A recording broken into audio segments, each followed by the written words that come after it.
আমাদের অন্নপূর্ণা ভান্ডার দরকার নাকি আমাদের ধর্মটাকে রক্ষা করা দরকার, কোনটা? ধর্মটাই আগে, ঠিক বলেছো। আমাদের অন্নপূর্ণা ভান্ডার চাই না, আমাদের কিন্তু ধর্মটাকে রক্ষা করা দরকার।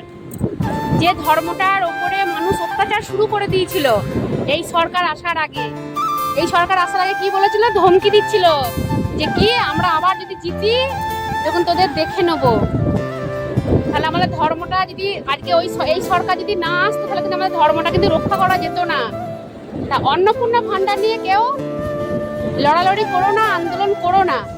আচ্ছা, আন্দোলন লড়ালড়ি যারা করছে সেগুলো হচ্ছে তৃণমূলেরই, চাটা মারবো না। হ্যাঁ, একদম ঠিক বলেছো।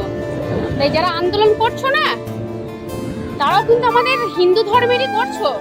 তোমাদের কাছে টাকাটাই দরকার, তোমাদের কাছে কিন্তু ধর্মটা দরকার নেই।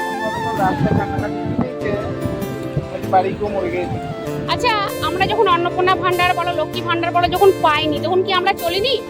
আমাদের স্বামীরা কি আমাদের সংসার চালায়নি? না আমাদের বাবারা আমাদের খাওয়ায়নি, পড়ায়নি? ঠিকই চলেছে। তাহলে কেন তোমরা এরকম মানে হিন্দু ঘরের মেয়ে বউরা হয়ে এরকম রাস্তায় নেমে পড়ছো, অত্যাচার মানে কেমন করছো? আমাদের মাননীয় মুখ্যমন্ত্রীকে কিভাবে কঠিন ভাষায় মানে ভাষা করছো, গালাগালাজ করছো।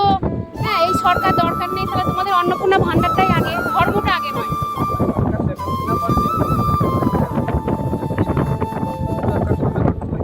তাহলে সরকার তো সবাইকে দেবো বলেছে।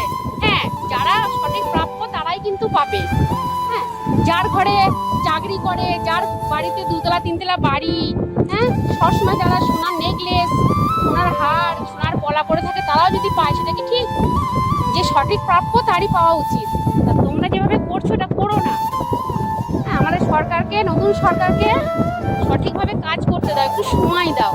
তোমরা কিন্তু সেটা করছো না। ওই দেখো না, নারকেল বাগান।